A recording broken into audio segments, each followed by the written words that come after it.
Hello, Assalamu alaikum. Welcome to another episode of Health is Wealth with Shabnam Riaz. Today we are going to be talking to Professor Muzaffar Lateef Gill, who is a professor of gastroenterology, and the subject is World Hepatitis Day and what it means, what is the emergency for Pakistan. Let's go and talk to Dr. Gill and find out about everything we should know.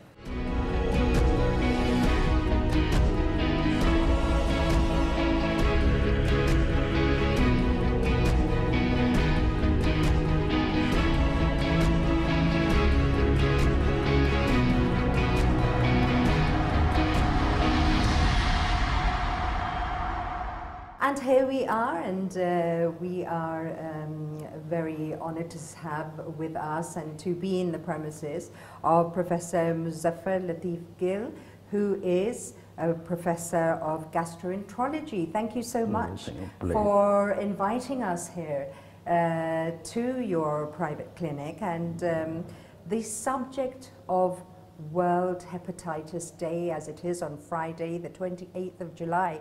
And the call to action this year is that we're not waiting. So we're not waiting. What is it that we're actually not waiting for? Well, thank you so much. First of all, I'm very honored and privileged you, PTV, came here, and we cannot wait, or hepatitis cannot wait, because it's such an enormous damage to liver and consequences. If we keep sitting and waiting, there are consequences. Let me go into the background, with your permission, 28th July and its significance. The gentleman who discovered viral hepatitis B is Australian by the name of Bloomberg. And he is the one who discovered this hepatitis B. So 28th July is his birthday. So he was honored, acknowledged, and recognized. So that's why 28th July all over the world is considered World Hepatitis Day. Okay. The way we do it, we just want to make general public all over the world to be aware of this menace, what it is, and what can be the problems, what can be the consequences. To answer your question precisely, hepatitis elimination, we cannot wait, or one life, one liver is the other way. See, for example, if somebody is born today, Right. he or she, if they have hepatitis B or C, and if they remain undiagnosed, 20th birthday of that particular individual, there are 30% chances he or she may have damaged liver. It's called cirrhosis. Okay. And when you develop cirrhosis, it means your liver is shrunken, horses are out of the barns, you may have water in your belly, and you start throwing up blood, and that is end of the game. Before that, they wouldn't have symptoms? No, this is the problem. Hepatitis B and C is asymptomatic, without any symptoms. You know, common symptoms, weakness, lethargy, tiredness, people have it, flu, you know, it's... We can attribute that to many things. There is no specific symptom unless the liver is damaged like 30–40%. So this is the reason. There is another phrase we use, it's a silent killer. You know, in Urdu language we call it khamosh qatil. And why to worry? As I gave you an example, a person does not know he or she had viral hepatitis B and C. By the time they hit age 20, which is college going age, they may have so much damage to the liver. And the difficult or interesting issue is, this is totally preventable disease. Pakistan population is 220 million, 22 crore, 22. 10% Pakistani, as we speak, are having chronic hepatitis C or B. 10% mean 22 million. And it's completely preventable. It should not happen to any soul. You know, if we talk worldwide, We are the second biggest population of hepatitis B and C. Oh, that is terrible. Yeah. We are close rival of China, but Chinese population is over 1 billion. We are 220 million. And with your permission, I will go into details why we made to this situation. Yes. These hepatitis B and C both, they are blood-borne diseases. They are transmitted through blood. Right. Okay. Because of some cultural reason and poor infrastructure and health care system, we have the pool of these patients. And I wish to share with you how it's being transmitted and how one gets infected. Number one, unsafe, unscreened blood products. And unfortunately, I keep hammering that medical profession, healthcare institutions, providers, administrators, they are partially or partly responsible for this disease. When we use unscreened blood products, unsterilized equipment, right? And in certain socioeconomic group, when men goes for shave, or using used razors, blade, and reuse of syringes, and for ladies, they go to salon for ear, nose piercing. You see, there is some box sitting there. I have visited places, and there is a light and some razors, blades, whatnot is sitting, and we are falsely reassured that they are being sterilized. This is not how. Whereas they're not. No. So these are the common route, common way of getting infection, and once one individual have this problem, and in some household, you know, if they share, for example, toothbrush, razors, this virus can live outside the body for 2 to 3 days. Okay. So because of this cultural and neglect on the part of healthcare delivery, we are in this situation. But again, I'm re-emphasizing, the sad part is it's all preventable. All preventable. Okay. And can the carriers of these viruses, they can remain undetected, as you said? Yes. Because they'll be asymptomatic? Yes. So then, what is the way to go around this? Okay. Everyone should be tested, screened? Testing is name of the game. How? At birth. And you know, in big cities in our country, we are doing it. Entry at a school. Okay. You know, when kids start schooling. Middle school, high school, college, then at employment. This is, you know, you cannot go wrong. Testing, and it's very cheap. It costs you Pakistani 1,000 rupees. Testing. Then, in medical care facilities, in our practice, when we have any patient comes through the door, regardless whatever his or her problem is, it's our standard procedure. We do hepatitis B and C testing before, you know, unless patient has test with him or with her and done before, otherwise we do it, number one. Before any surgical procedure, they should be tested. This serves many purposes. One, you know the status of the individual before, and you are accountable and responsible if somebody unfortunately gets this infection because of unsterilized equipment, because of poor blood products which are not screened. So this is how medical facilities will be conscientious, conscious, and can be held responsible. Okay, person A did not have this problem after certain procedures. And this has happened in this country. My last 20 years in Islamabad, I have seen many cases. People were without this problem. They had some kind of dental intervention. They can have surgical, dental instruments. Unfortunately, in certain socioeconomic group, medical caregivers needs to be very sensitive. They are party to propagation and spread of this disease.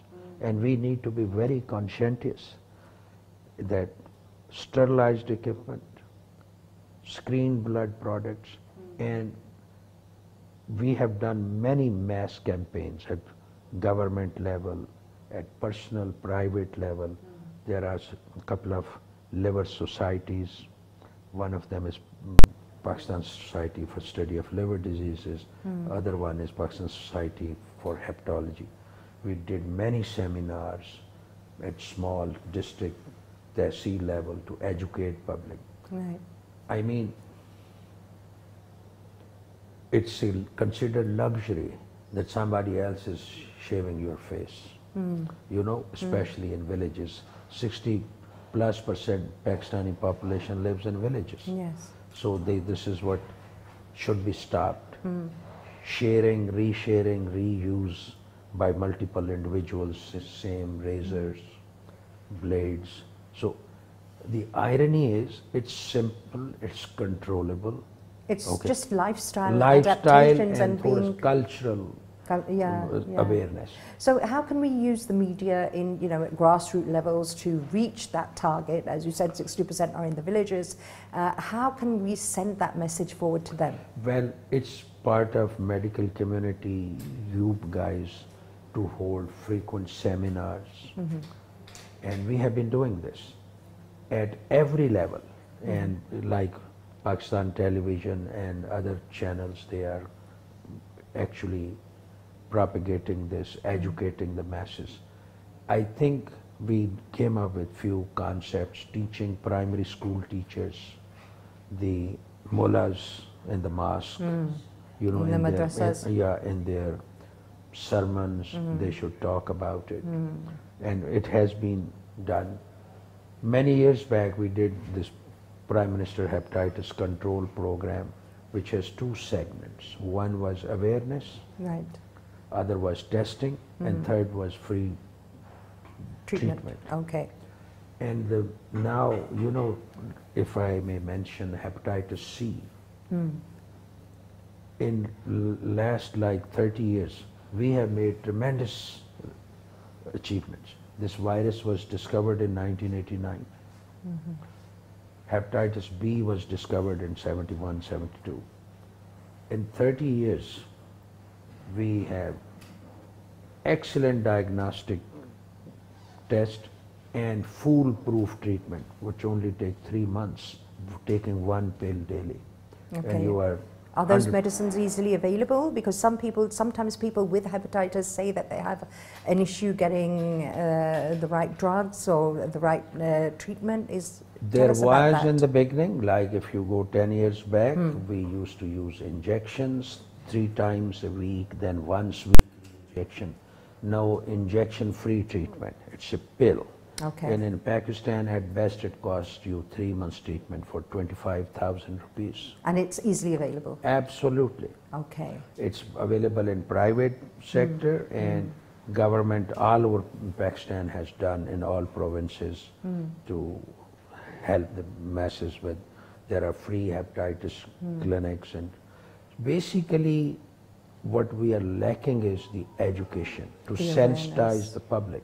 How bad it can be. As in the beginning, I gave you an example. By the time person makes to university and college, and if he or she has if they've had it since birth, so nothing works. Right, right. You know, that is very alarming to sort of realize that we're sitting on a sort of a ticking time bomb, if you will, because the data that you just gave us and the amount of numbers that you gave us as well, it would be sort of, you could constitute it as a sort of a health emergency.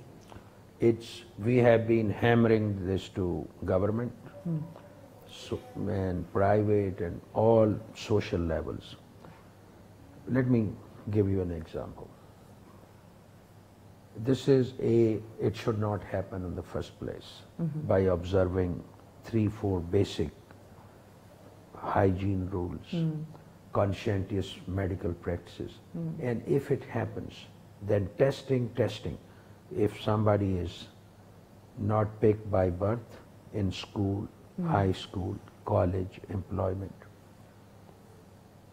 As we speak, our whole budget will be insufficient to take care of these so-called cirrhotic patients.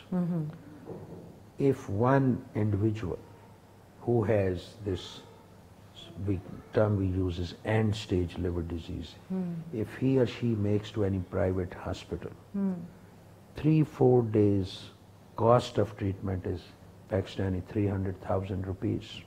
Just for 3-4 days? Just treat. When the treatment is only 25,000 rupees.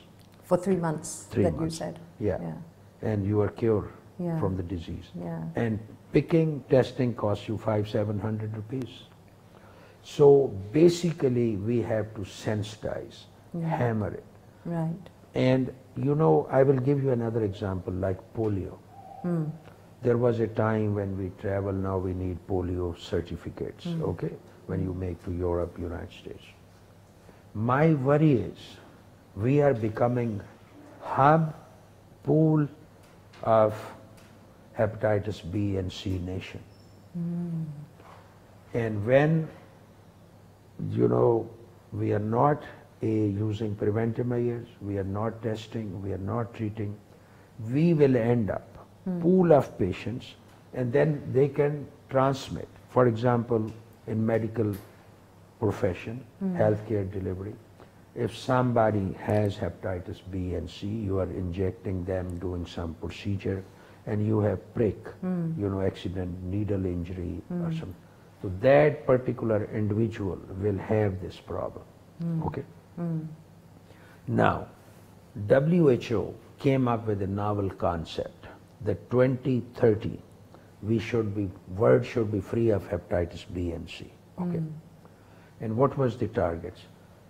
The 90% reduction in number of cases. For example, if in a given province or city there are say 100,000 patients, there should be only 10,000. 90% reduction in new cases. Second goal was less than 65% mortality. Mortality means death by the disease. We are nowhere near to it, okay? And we need to understand, as I'm using your phrase, we're sitting on a volcano. And you see, it destroys the family, middle class family whose income is a couple of 100,000. They cannot keep up with treatment, they cannot keep up with complications. Especially if it's the main breadwinner of the family. So and the second jeopardy happened when COVID came. And worldwide, all over the world, all attempts, efforts were compromised because, you know, everyone was focusing on, hospitals were shut, no elective tests were done. This has hampered the progress of rest of the hepatitis B and C worldwide, and more so in our country. Or my request and plea is, I keep talking to government circles, okay, please, it's not costly. First, we should all, you know, in Islam as a religion, it says, At-tahuru shatrul iman. You know, cleanliness is half religion. So we should not be shaving in a community, barbers, then blood products and all. Then if somebody unfortunately had it, testing is simple. And there was an initiative by Prime Minister Shahbaz Sharif when he was Chief Minister of Punjab. Every, even district, tehsil and below, town level, mandatory testing, the blood screening arrangements were done. So when we're talking about demographics, number one, demographics worldwide, and then demographics in our own country. What do we see there when we're talking about hepatitis? Well, as we speak, worldwide, there are close to 350 million. 350 million is United States population. People, as we speak, who has hepatitis B and C. Right. Worldwide. Okay. We have close to 10% population. And same, Chinese numbers are equal to us, but their population is billion. In our country, Punjab is the leader. We have more patients here, hepatitis C. Okay. For some interesting reason, rural Sindh has more hepatitis B. Okay. And there were district programs, hepatitis preventions were initiated. But then, you know, something else takes over. There is a political inertia among the leaders all over. I'm talking about Pakistan, not other countries. Okay, they lose interest. I mean, medical profession is striving. Our societies are working, doctors are, I mean, trying to come up with strategies. How to prevent, how to diagnose quickly. Like World Hepatitis Day, as we keep talking. It's sad. What we do mostly, we just talk. Yeah. Okay. Yeah. Yesterday in Air Force Hospital we had a free camp. I don't know exact number, but we were doing testing. Last year we did, for the last 10 years we're doing this. People who are positive, they're poor or rich, we try our level best to provide them, to get in touch with them, provide them with the treatment. Okay. I think there are some practical measures needed. You know, 3 monthly camps, free testing, aware in schools, in madrasas, in employment places. I'm offering, we can provide all PTV free test here. Come here, they will be tested, whether they are 1,000 or 2. So all organizations, I keep talking to so-called my elite friends, okay, in your own organizations, your own household. This is so important. Test. So would you suggest to the average person who's watching this program to sort of get tested maybe after every 6 months? Healthcare people, Right. nurses, doctors. They're at high risk. Absolutely. Right. I get myself tested every 3 months. Okay.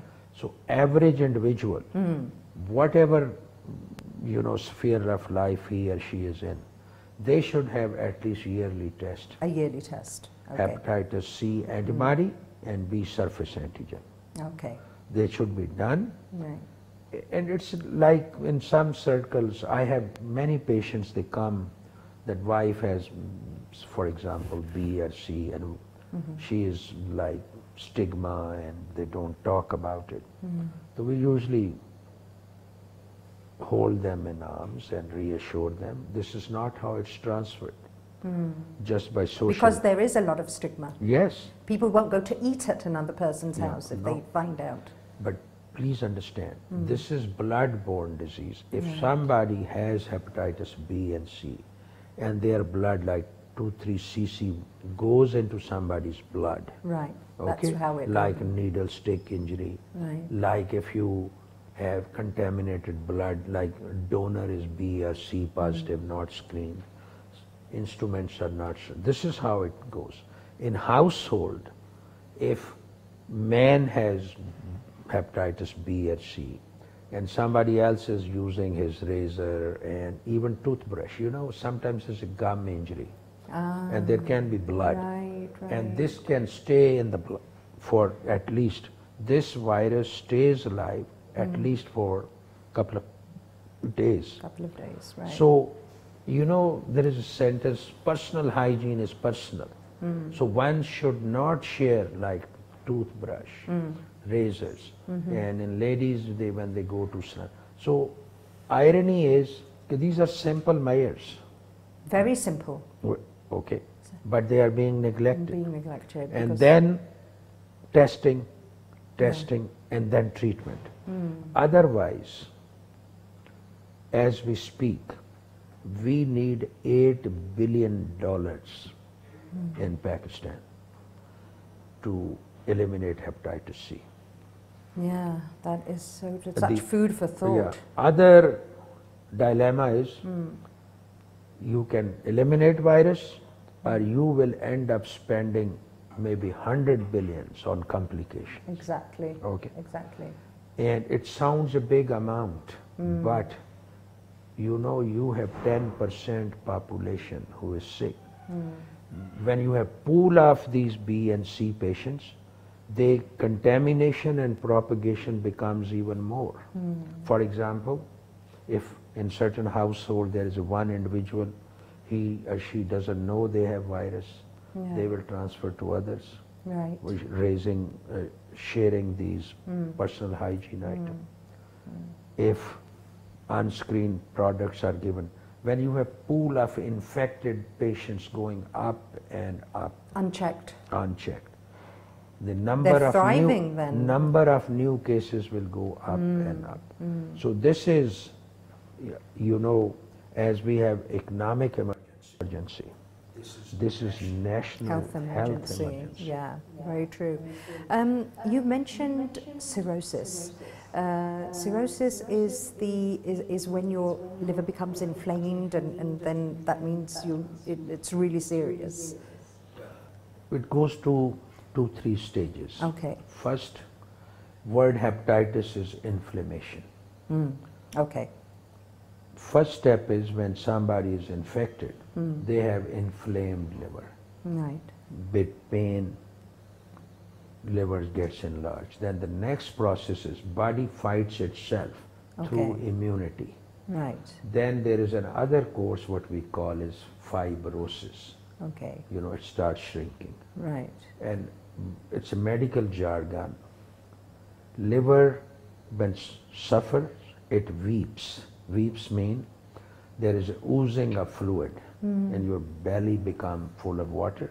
When liver shrinks, there is a pressure on your blood vessels and you throw up blood. Cirrhosis means shrunken, damaged liver. Okay. And this is the time you have symptoms. As I mentioned before. This is asymptomatic. When it becomes symptomatic, it's very difficult. You only manage, and the word we use is cirrhotics. They don't live beyond 5 years. I see. Okay. So when it gets unless to that, they have liver transplant. Okay. And in our country, liver transplant facilities are very limited. Okay. There are a couple of government run. One is in Sindh, other is in Lahore. Lahore is semi-private. The current government is doing their level best, but it costs you like Pakistani 8 million rupees.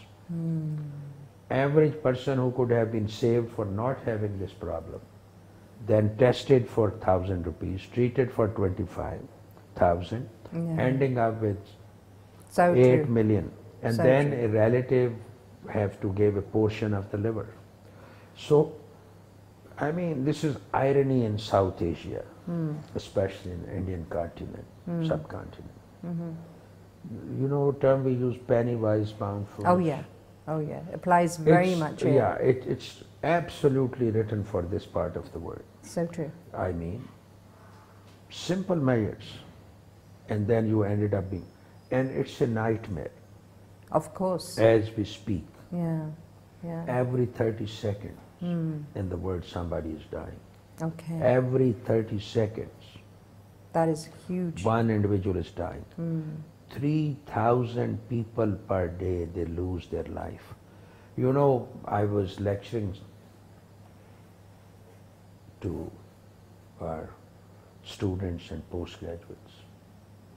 And one of them said, what's the big deal, you keep talking this B and C?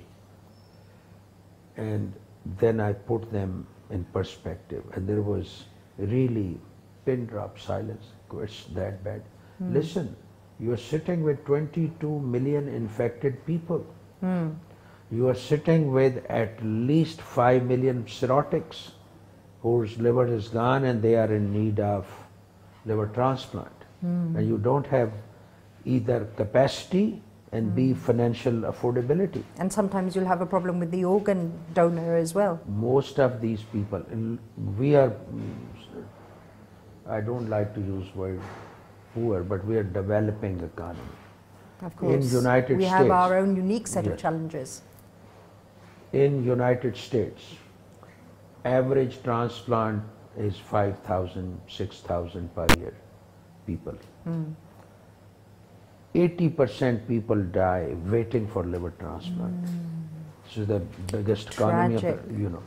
That's But this is human neglect, and you know, I'm just struggling. Why on earth a disease which should not be there?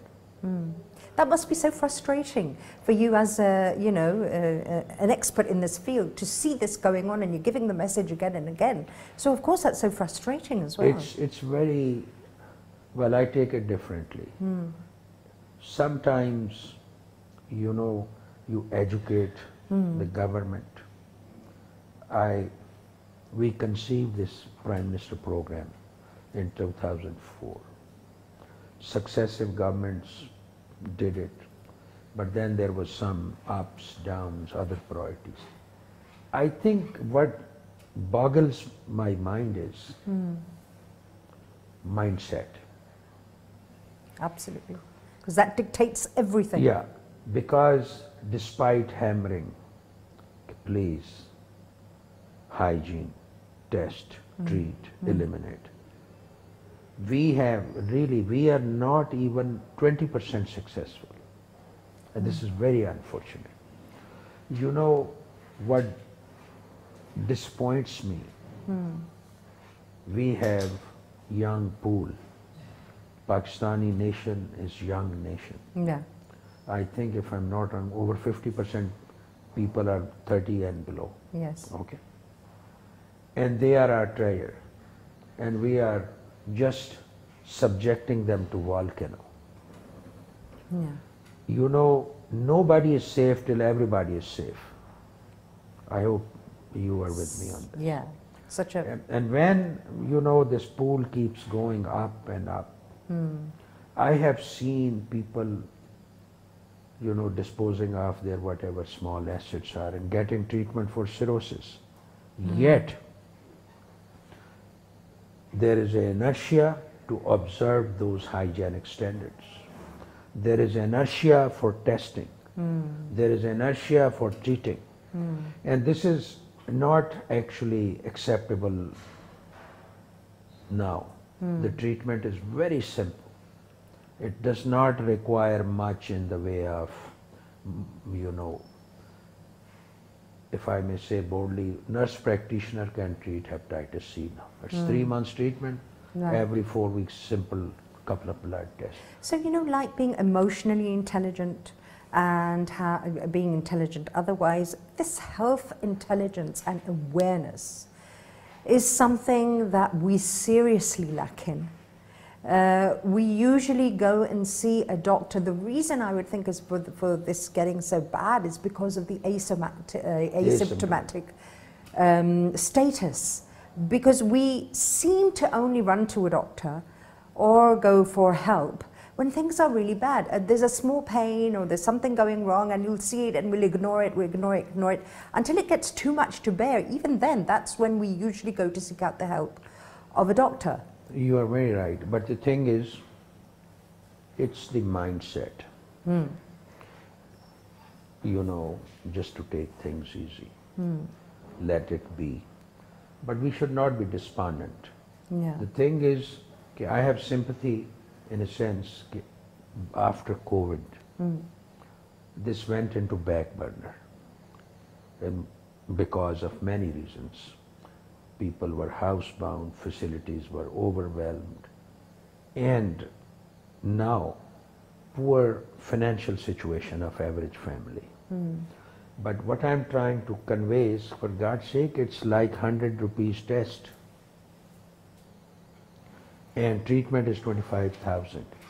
I think we have to reignite, galvanize, hammer it, that, you know, if there is a mindset in our part of the world, if it is not hurting me, it's okay.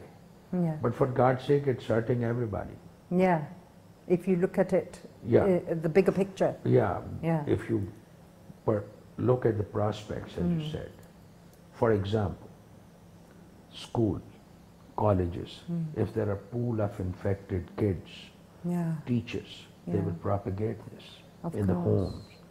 And my biggest nightmare and worry is we were polio stigmatized country, right? We are the only, and maybe one or two others who have still polio. Yeah. Polio right? cases, yeah. My nightmare is that if we are not keeping up Right. with international guidelines and WHO goals, we will be designated as B and C country. And for God's sake, I mean, people like yourself, the media, they need, it's one day is not enough. Yeah.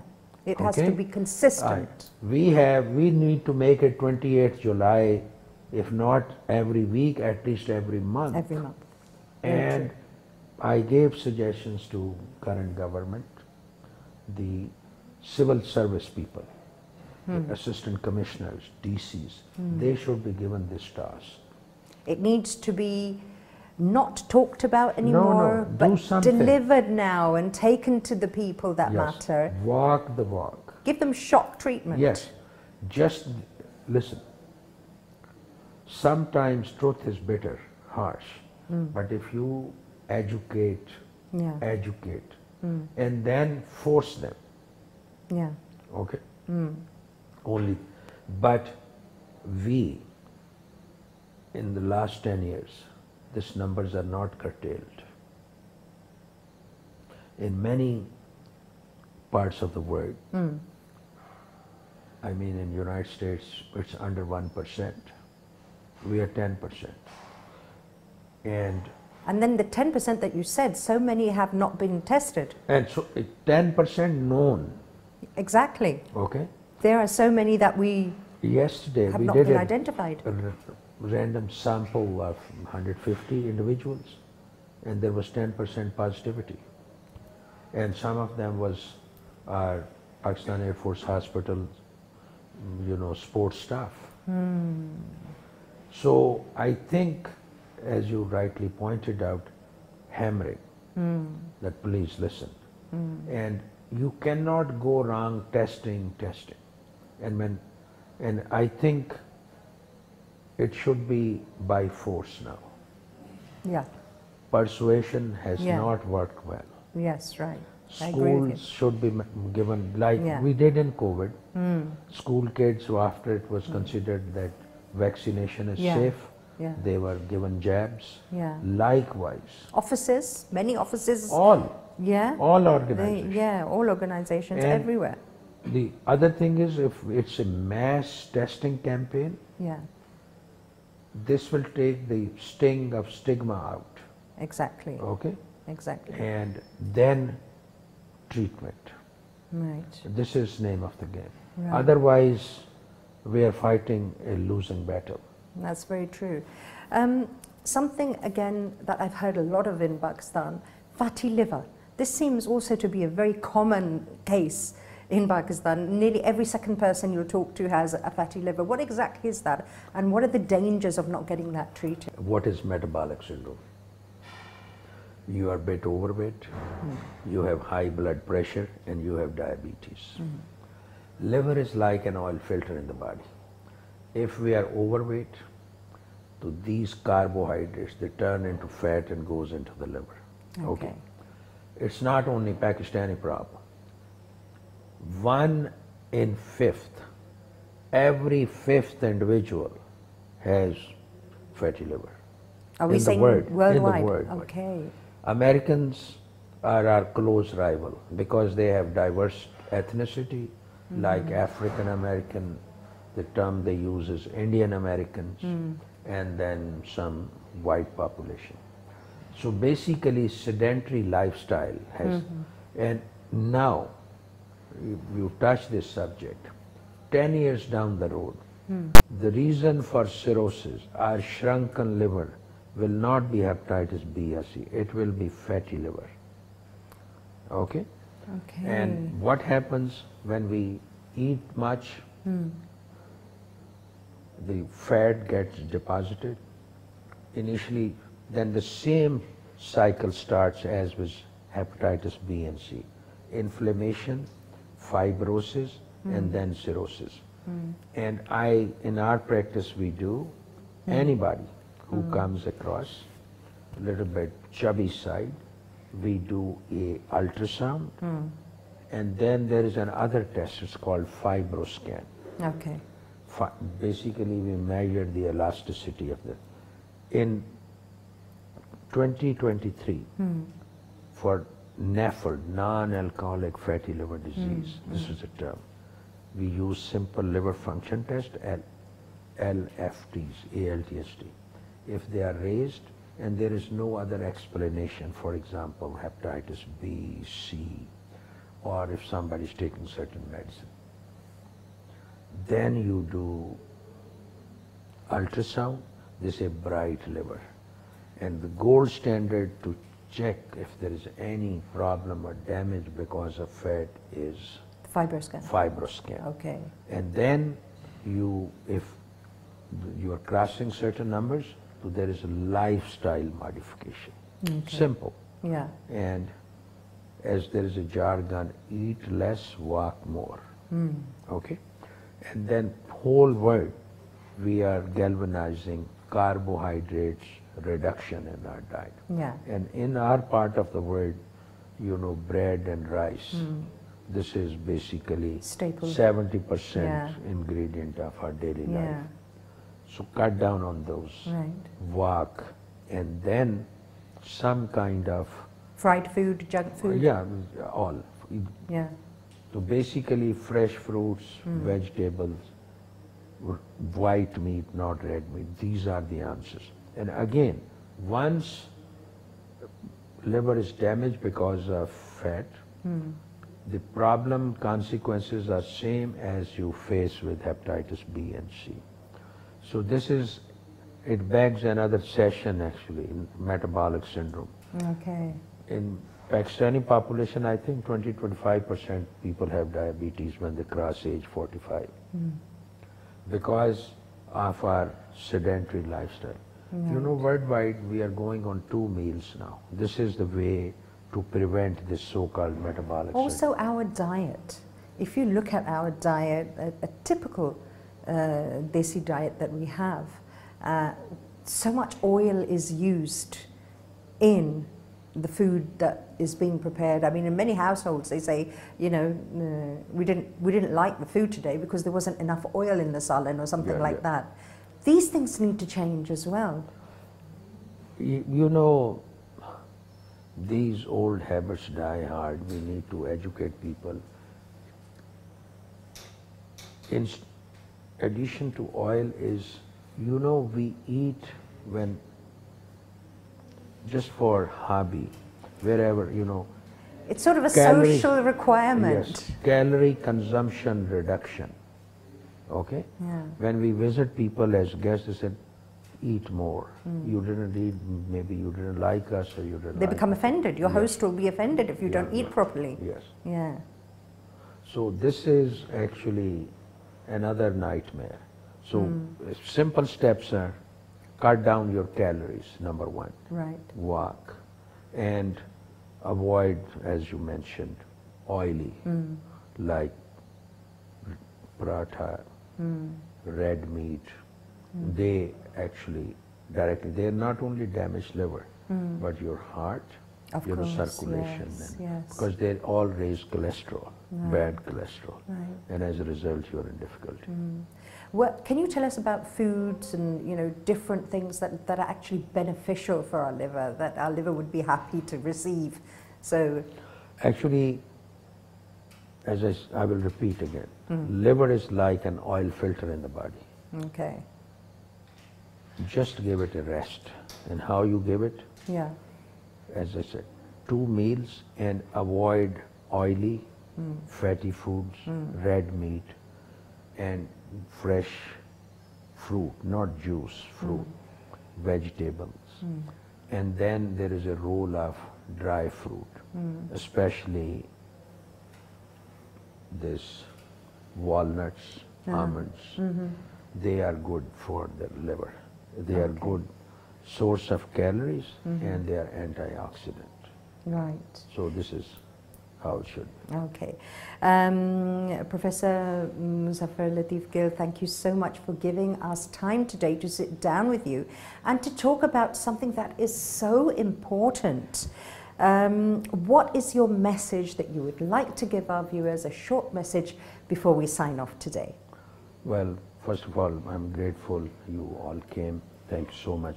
My message is that we, as a nation, have this menace, this threat.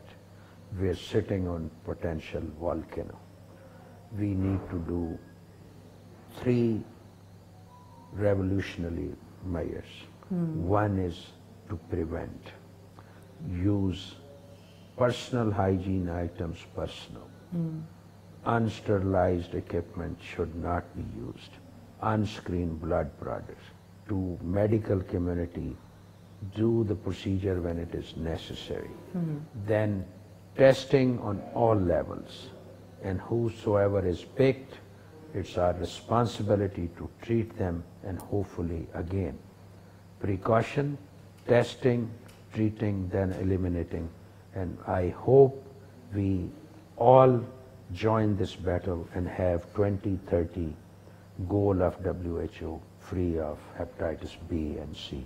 May God bless Pakistan. Thank you so much. Thank you again. And with that, we come to the end of today's program, a very, very important topic.